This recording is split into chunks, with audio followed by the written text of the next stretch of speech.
अगर आप क्रिकेट के शौकीन हैं तो आपने देखा होगा कि साउथ अफ्रीका क्रिकेट टीम अपने कई मैचेस में पिंक कलर की किट पहनती है। कभी आपने सोचा है कि आखिर क्रिकेट के मैदान में जब साउथ अफ्रीका टीम पिंक रंग की किट पहनती है तो इसके पीछे क्या कहानी है? क्या ये सिर्फ फैशन है या फिर इसके रंग में कोई दर्द छुपा है? असल में दुनिया भर में पिंक रंग को ब्रेस्ट कैंसर आगाही की अलामत समझा जाता है और यही वजह है कि साउथ अफ्रीका की टीम हर साल एक खास दिन जिसे पिंक डे कहा जाता है पिंक किट पहनकर खेलती है। ये रवायत सबसे पहले 2013 में शुरू हुई, जहां क्रिकेट सिर्फ खेल नहीं थी बल्कि एक मुहिम थी, एक ऐसी मुहिम जो उन मरीजों के लिए थी जो कैंसर जैसे मूजी मरज से लड़ रहे थे। इस दिन की खास बात यह होती है कि ना सिर्फ खिलाड़ी बल्कि पूरा स्टेडियम, फैंस, अमला सब पिंक लिबास पहनते हैं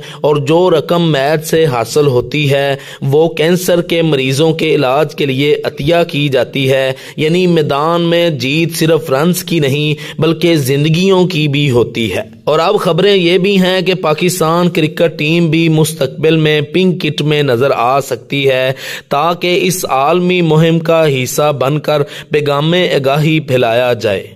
ये एक बहुत मुस्बत कदम होगा क्योंकि जब क्रिकेट जैसे मकबूल खेल से पैगाम जाएगा तो लाखों लोग इस पर ध्यान देंगे। देखने में तो ये रंग नरम है लेकिन इसके पीछे हौसला, उम्मीद और जिंदगी की जंग छुपी है। ये रंग याद दिलाता है कि हम सब की थोड़ी सी तवज्जो किसी की पूरी जिंदगी बदल सकती है। अगर आपको हमारी ये मालूमात अच्छी लगी हो तो हमारे चैनल को लाइक, सब्सक्राइब या फॉलो कर लें।